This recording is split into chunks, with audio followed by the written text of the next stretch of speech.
Shalom, selamat malam Bapak Ibu Saudaraku. Sekali lagi shalom, haleluya. Mari kita kembali lagi kita datang kepada Tuhan saat ini dengan hati yang bersyukur, dengan hati yang bersuka, sebab Dia Tuhan baik dalam kehidupan kita. Mari bersama kita mau datang, kita mau satukan hati dalam ibadah doa malam streaming pada saat ini. Kita percaya dari tempat kita masing-masing Tuhan ada di tengah-tengah kita. Kita satukan hati, kita tundukkan kepala, kita berdoa. Kembali lagi kami datang di hadapan Tuhan dengan hati yang rindu, hati yang haus untuk tinggal diam dalam hadirat Tuhan. Kami percaya dimanapun kami berada Tuhan, Engkau tahu setiap keberadaan kehidupan kami. Kami datang di hadapan-Mu, kami rindu menyenangkan hati-Mu lewat pujian dan penyembahan kami. Kami percaya kuasa-Mu terjadi dalam kehidupan kami Tuhan. Kami siap menyembah Engkau, kami siap memuji nama-Mu hanya di dalam nama Tuhan Yesus. Haleluya, haleluya, amin.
Yang selalu setia bersamaku,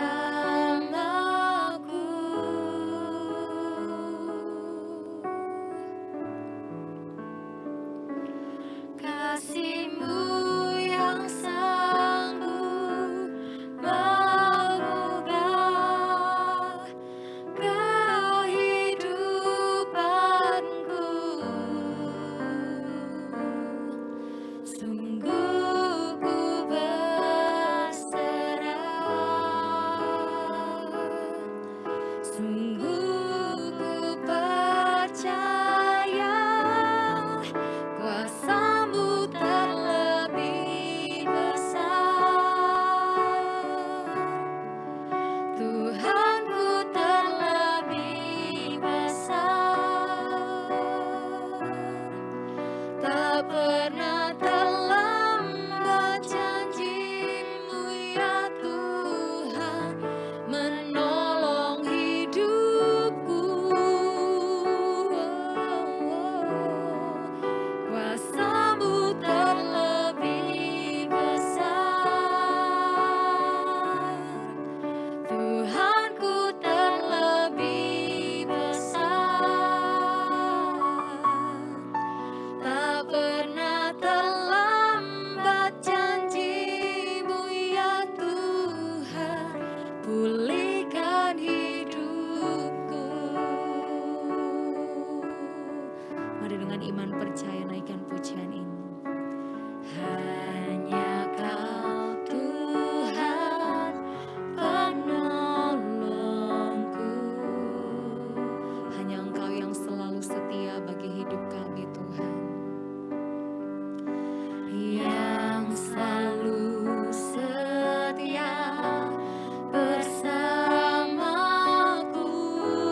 Kiara la bara la bas kiara la bara la bara la bara la bara la bara la sikina yara la bara la bara la bara la bara la bara la bara la bata kana yara la bara la bas kiara la bara la kami sembah Engkau Yesus Tuhan Allah yang kudus Engkau mulia perbuatanmu ajaib haleluya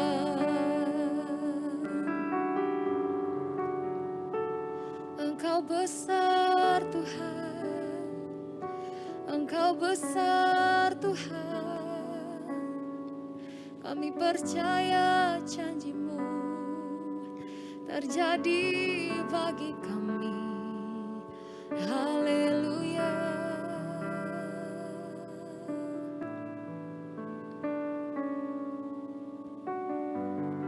kami mau selalu terus pegang janji-Mu dalam kehidupan kami Tuhan janji-Mu yang tak pernah terlambat bagi kami janji-Mu ya dan amin terjadi bagi setiap kami biarlah hidup kami hanya ada karena Engkau Tuhan dan kami percaya di sepanjang hidup kami kuasa Tuhan dinyatakan satu hal yang kami tahu ya Bapa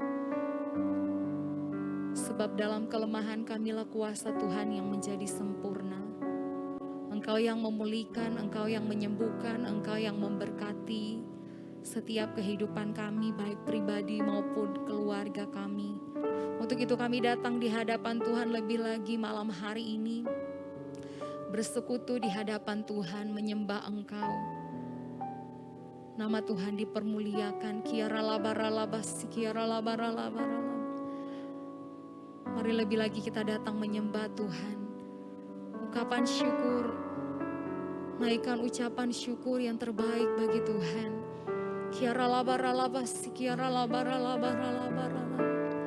Kiara labara labas, kiara labara labara labara labara labara labas, kina yara labara. Kiara labara labas, kiara labara labara labara labas, kiara labara labara. Kiara labara labata kana yara labara labas, kiara labara labara labara labara. Kiara labara lamas, kiara labara labara labara labara labara labara labara. Kiara lamas, kiara labara lamo. Kami sembah Engkau, Allah yang kudus. Engkau mulia. Terima kasih. Terima kasih ya Tuhan. Terima kasih untuk segala sesuatu yang indah yang Tuhan berikan bagi setiap kami. Apapun keadaan hidup kami, hanya Engkau yang Maha Tahu. Engkau tahu segalanya, segala apapun yang kami rencanakan, segala apapun yang akan kami kerjakan, Engkau tahu. Dan hanya Engkau yang sanggup memberkati setiap kehidupan kami. Hanya Engkau yang sanggup memulihkan setiap kehidupan kami. Bahkan menyembuhkan kami Tuhan. Terima kasih Bapa. Terima kasih. Saat kau perlu Tuhan tahu. Saat kau minta Tuhan dengar. Saat percaya Tuhan bekerja. Saat menangis Tuhan tahu. Saat berdoa Tuhan dengar. Saat bersyukur Tuhan berkati. Saat kau perlu Tuhan tahu. Saat kau minta Tuhan dengar. Saat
Shalom, selamat malam jemaat Gereja Betani Kemah Pemulihan yang berada di rumah yang mengikuti ibadah malam online. Sebelum kita masuk ke dalam pemberitaan firman Tuhan, mari kita bersatu dalam doa. Terpujilah Tuhan, Kau Allah yang hidup, yang memberkati kami, yang memelihara kami, penuh sukacita, kelimpahan, damai sejahtera. Sebentar kami hendak mendengarkan firman-Mu, biarlah Engkau saja yang bersabda, memberkati kami, menguatkan kami, dan memberikan kami kelegaan. Terpujilah Engkau Tuhan, hanya di dalam nama Tuhan Yesus Kristus. Kami berdoa mengucap syukur, haleluya, amin. Mari kita belajar dari 2 Timotius 3 ayat 12-17. Memang setiap orang yang mau hidup beribadah di dalam Kristus Yesus akan menderita aniaya, sedangkan orang jahat dan penipu akan bertambah jahat. Mereka menyesatkan dan disesatkan. Tetapi hendaklah engkau tetap berpegang pada kebenaran yang telah engkau terima dan engkau yakini. Dengan selalu mengingat orang yang telah mengajarkannya kepadamu, ingatlah juga bahwa dari kecil engkau sudah mengenal kitab suci yang dapat memberi hikmat kepadamu dan menuntun engkau kepada keselamatan oleh iman kepada Kristus Yesus. Segala tulisan yang diilhamkan Allah memang bermanfaat untuk mengajar, untuk menyatakan kesalahan, untuk memperbaiki kelakuan, dan untuk mendidik orang dalam kebenaran. Dengan demikian, tiap-tiap manusia kepunyaan Allah diperlengkapi untuk setiap perbuatan baik. Berbahagialah mereka yang mendengarkan firman Tuhan, membacanya, menyimpannya dalam hati, merenungkannya dan melakukannya dalam kehidupan sehari-hari. Tuhan Yesus memberkati. Banyak orang bertanya-tanya tentang kemajuan zaman hari-hari ini. Apakah firman Tuhan, Alkitab yang kita percayai, sudah usang? Ataukah sampai hari ini, semua firman Tuhan ini masih relevan? Tentu kalau berkaca dari apa yang sudah kita baca dalam 2 Timotius 3 ayat 12-17, kita mendapatkan sebuah kejelasan bahwa dipakai firman Allah ini untuk mengajar, untuk menyatakan kesalahan, untuk memperbaiki kelakuan, dan untuk mendidik orang dalam kebenaran. Ini nggak bisa ditawar. Maka kalau kita sedang melihat banyak orang-orang jahat, orang-orang curang, munafik, mereka bertambah gemuk sejahtera, hidupnya makin enak, semuanya nggak pernah tampak kecelakaan, yang baik-baik terkesan datang dalam kehidupan mereka. Sesungguhnya mereka hanya tinggal tunggu waktu kesudahannya. Belakangan ini kita tentu mengikuti sesuatu berita yang viral dalam beberapa bulan terakhir. Ada seorang petinggi negara yang entah karena apa alasannya, karena apa yang menjadi temuan di lapangan, dengan apa yang diceritakannya di dalam persidangan, entah mana yang benar. Kita nggak sedang mengkritisi peristiwanya, atau peristiwa sidangnya, atau dan lain sebagainya. Yang penting bagi kita orang percaya, kita bisa tahu kebenaran. Bahwa apa sikap yang harusnya diambil sebagai anak Tuhan, yang mempercayai bahwa firman ini dapat dipakai untuk mendidik kita, menegur kita, menyatakan kesalahan. Mari kita lanjut dalam Keluaran 1 ayat 15-22. Keluaran 1:15-22. Raja Mesir juga memerintahkan kepada bidan-bidan yang menolong perempuan Ibrani, seorang bernama Sifra dan yang lain bernama Pua, katanya, apabila kamu menolong perempuan Ibrani pada waktu bersalin, kamu harus memperhatikan waktu anak itu lahir. Jika anak laki-laki, kamu harus membunuhnya. Tetapi jika anak perempuan, bolehlah ia hidup. Perintah raja pada masa itu berlaku sebagai undang-undang yang langsung mengikat kepada siapa saja mendengarnya. Bahkan Raja bersin saja itu bisa menjadi peraturan yang baku yang harus dilaksanakan. Nah, sementara kita hari-hari ini di zaman modern diikat oleh konstitusi, oleh undang-undang, sehingga setiap apa yang kita lakukan terikat dalam sebuah peraturan. Kita nggak bisa melanggarnya. Karena sebetulnya pelanggaran terhadap apa yang tampak di dalam hukum dunia itu tentu lebih gampang ditaati karena hukumnya jelas. Hukumnya real. Sementara hukum Allah, hukumannya untuk beberapa orang-orang merasa, kan nanti-nanti saja hukumannya Tuhan. Jadi takutnya nanti-nanti saja kalau aku sudah tua, kalau sudah nggak berdaya, aku mau taat sama hukum Allah. Ketahuilah, manusia dunia sering tertipu. Mereka mengejar dunia nggak ada habisnya, dan tiba-tiba mereka meninggal dunia. Sementara, kesalahan terbesar manusia adalah mereka merasa memiliki waktunya. Padahal mereka sama sekali nggak memiliki waktu itu. Tuhanlah pemiliknya. Apabila kamu menolong perempuan Ibrani pada waktu bersalin, kamu harus memperhatikan waktu anak itu lahir. Jika anak laki-laki, kamu harus membunuhnya. Tetapi jika anak perempuan boleh hidup, tetapi bidan-bidan itu takut akan Allah dan tidak melakukan seperti yang dikatakan Raja Mesir kepada mereka dan membiarkan bayi-bayi itu hidup. Peristiwa ini tidak sama persis, tapi membawa kita ke dalam peristiwa yang sedang terjadi saat ini. Bahwa seorang bawahan diperintah oleh atasan membunuh rekannya. Dan karena dalih alasan takut atas perintah atasan, maka bawahan ini melakukan pembunuhan. Ia berpikir akan dilindungi, ia berpikir akan dikurangi hukumannya. Tapi apa yang terjadi? Ia mengalami kekecewaan saat tuntutan tidak seperti harapannya. Tetapi kita coba tinggalkan itu, kita kembali kepada Sifra dan Pua. Sifra dan Pua berani menolak perintah raja. Karena ia tahu, takut akan Allah jauh lebih besar dan lebih penting daripada perintah pembunuhan itu. Maka ia berani menolaknya. Di ayat selanjutnya, lalu Raja Mesir memanggil bidan-bidan itu dan bertanya kepada mereka, mengapakah kamu berbuat demikian, membiarkan hidup bayi-bayi itu? Di sini kita bertanya, loh, kok bidan-bidan itu berani berbohong kepada Raja Mesir? Apakah Alkitab, firman Allah ini mengizinkan tipu muslihat, mengizinkan kebohongan? Tentu tidak. Saya dapat membuktikannya. Saya dapat menyatakannya dengan jelas. Kita belajar lebih lanjut. Jawab bidan-bidan itu kepada Firaun, sebab perempuan Ibrani tidak sama dengan perempuan Mesir, melainkan mereka kuat sebelum bidan datang, mereka telah bersalin. Ini adalah kesungguhan fakta yang terjadi, bahwa perempuan-perempuan Ibrani tahan banting di dalam situasi sulit perbudakan saja.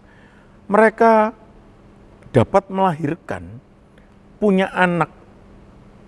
Mereka tenang, mereka mengalami apa yang namanya ketenangan hidup. Sehingga mereka melahirkan dengan lancar. Bahkan sebelum bidan-bidan datang, sudah melahirkan. Nah, sebagian orang memperdebatkan. Sebagian orang berkata bahwa, oh ini kebohongan, ini tipu muslihat.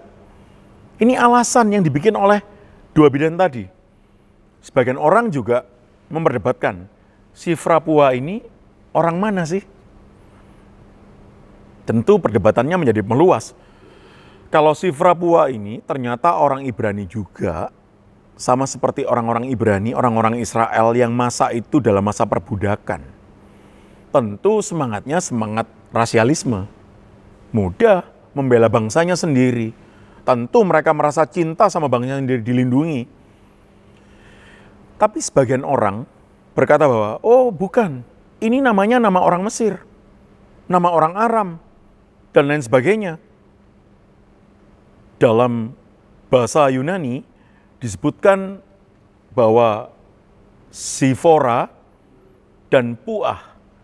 Nah, kita tidak lagi memperdebatkan Sifra dan Puah ini orang Mesir, orang Ibrani, atau orang Aram.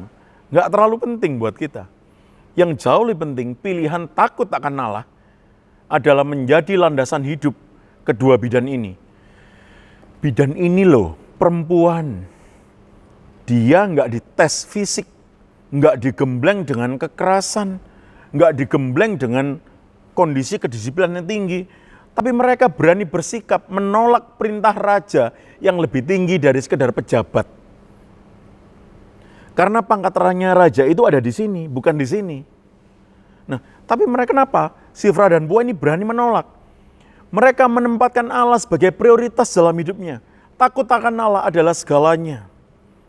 Tidak sekedar minta hikmat, tapi minta takut akan Allah adalah sesuatu yang penting yang memengaruhi kehidupan dan keputusan kita. Mari kita buktikan bahwa ini bukan alasan atau tipu muslihat.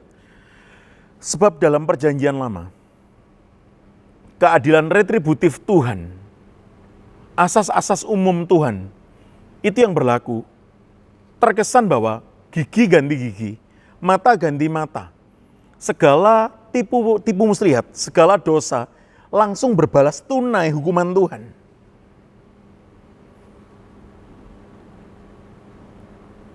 Di dalam Keluaran 1 ayat yang ke-20.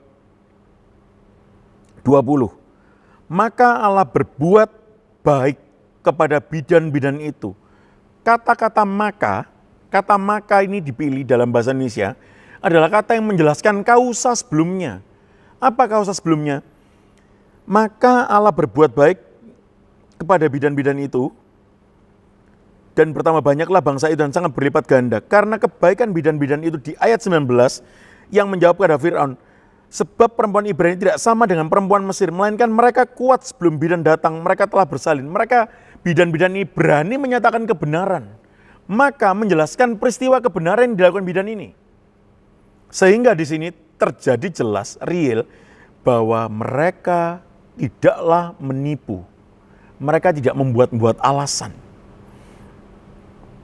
Maka Allah berbuat baik kepada bidan-bidan itu, bertambah banyaklah bangsa itu dan sangat berlipat ganda. Diulangi pengulangan yang kedua, penegasan yang kedua. Di dalam ayat 21, dan karena, kata dan karena juga menjelaskan kausa sebelumnya. Jadi 2 kali dikatakan di dalam perikop ini, bahwa bidan-bidan ini sama sekali nggak berbohong. Dan karena bidan-bidan itu takut akan Allah, sehingga kalau bidan-bidan ini berdosa, berbohong, maka hukuman langsung kontan, cash pada saat itu. Dan karena bidan-bidan itu takut akan Allah, maka ia membuat mereka berumah tangga. Nah, ada yang berkata demikian, kok hadiahnya sekedar berumah tangga? Konteks pada masa itu, bahwa perempuan berumah tangga adalah prestasi tertinggi. Sebab aib terbesar saat perempuan tidak laku berumah tangga adalah aib bagi sesamanya.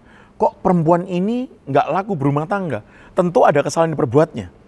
Nah, di sini Tuhan Allah membuktikan bahwa setiap pujian itu terjadi. Bahwa setiap takut akan Allah itu berbayar sempurna. Apa yang terjadi di sini?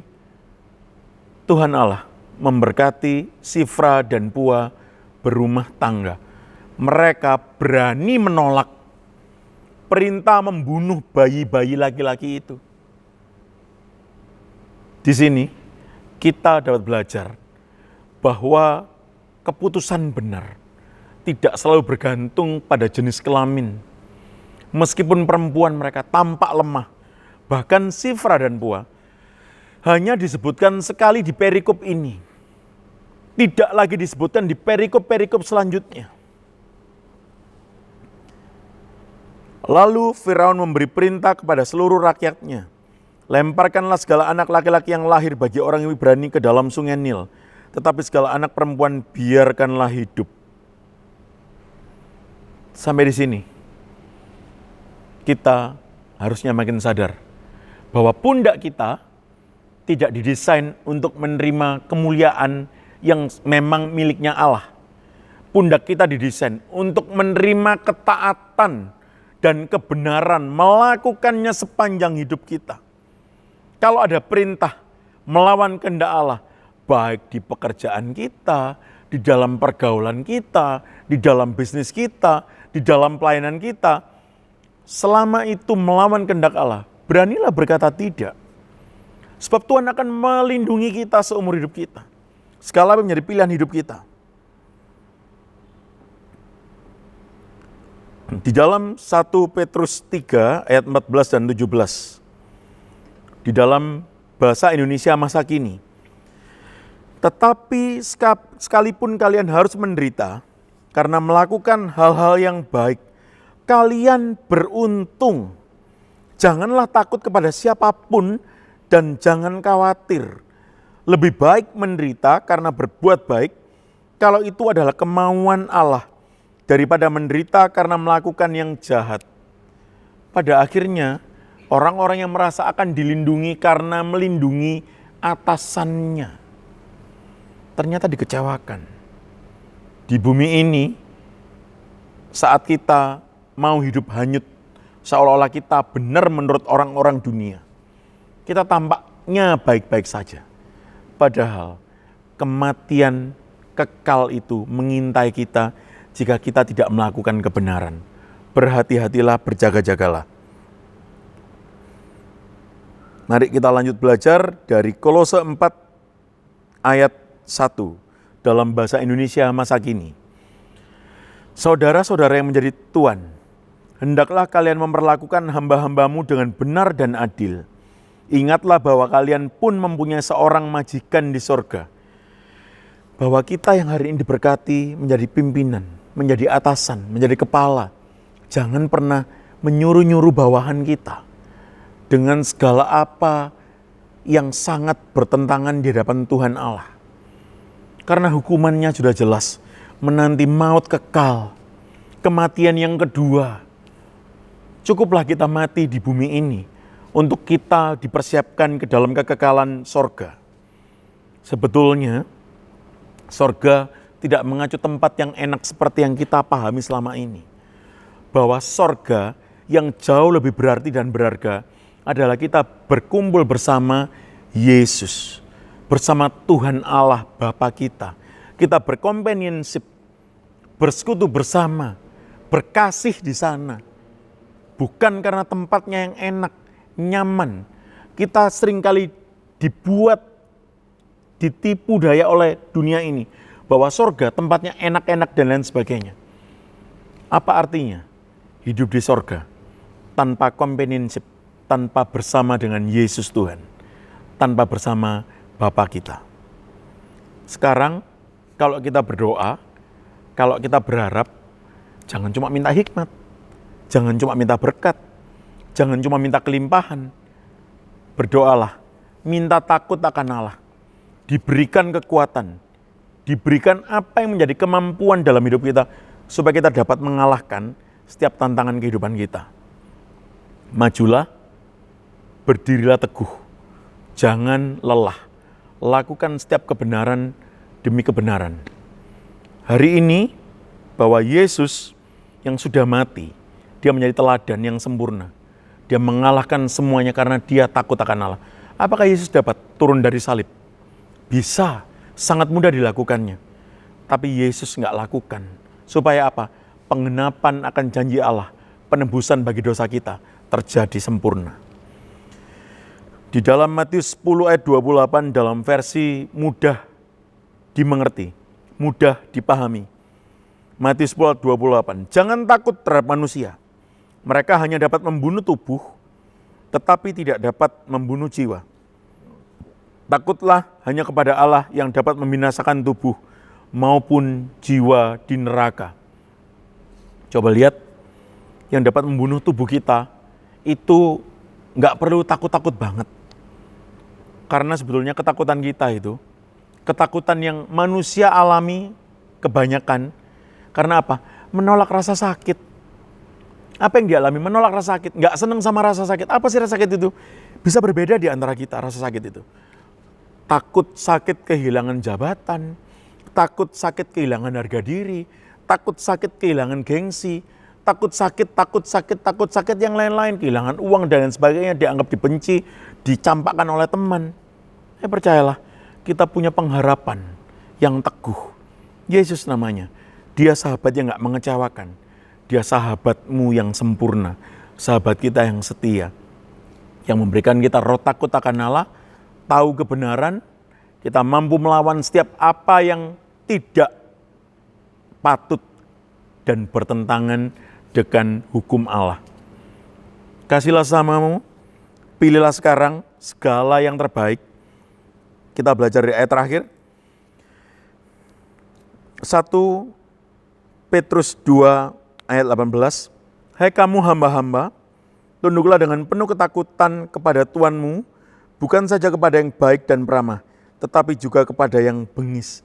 Bahkan firman Tuhan mengatakan, terhadap Tuhan yang bengis saja kita harus takut, tetap hormat. Bukan karena hanya diawasin, tapi karena kita kesadaran kita ini tahu bahwa yang kita kerjakan hanya untuk Tuhan dan bukan untuk manusia. Lakukanlah dengan baik. Tetapi terhadap perintah Tuhan kita yang melawan kehendak Allah, berani tolak, katakan tidak. Sebab setiap tanggung jawab kita ada di pundak kita masing-masing. Pada hari kesudahannya nanti, setiap apa yang kita perbuat tercatat sempurna oleh Tuhan. Semuanya tidak yang tersembunyi dari hadapan Tuhan. Pilihannya adalah takut akan Allah tanpa tawar. Diberkatilah jemaat, mengucap syukur hari ini. Tuhan Yesus memberkati. Mari kita tutup di dalam doa. Terima kasih Tuhan, Engkau memberkati setiap jemaat-Mu, memberikan mereka kekuatan, pertolongan, keberanian mereka mengatakan tidak pada setiap hal yang melawan kehendak Allah. Mereka diberikan kekuatan, mereka diberikan sebuah hal yang memberikan mereka sanggup. Mereka mampu menolak segala hal yang buruk tipu daya dunia ini. Dan kami percaya Tuhan, jemaat Tuhan di tempat ini dipulihkan. Terpujilah Engkau Bapa. Di dalam nama Tuhan Yesus Kristus kami berdoa. Haleluya. Amin. Tuhan Yesus memberkati. Layaklah Kau Tuhan, dipuji dan disembah dengan segenap hatiku. Layaklah Kau Tuhan, dipuji dan disembah dengan segenap jiwa ragaku. Layaklah Kau Tuhan, dipuji dan disembah dengan segenap hatiku. Layaklah Kau Tuhan, dipuji dan disembah dengan segenap jiwa ragaku. Dengan segenap jiwa ragaku. Dengan segenap jiwa ragaku.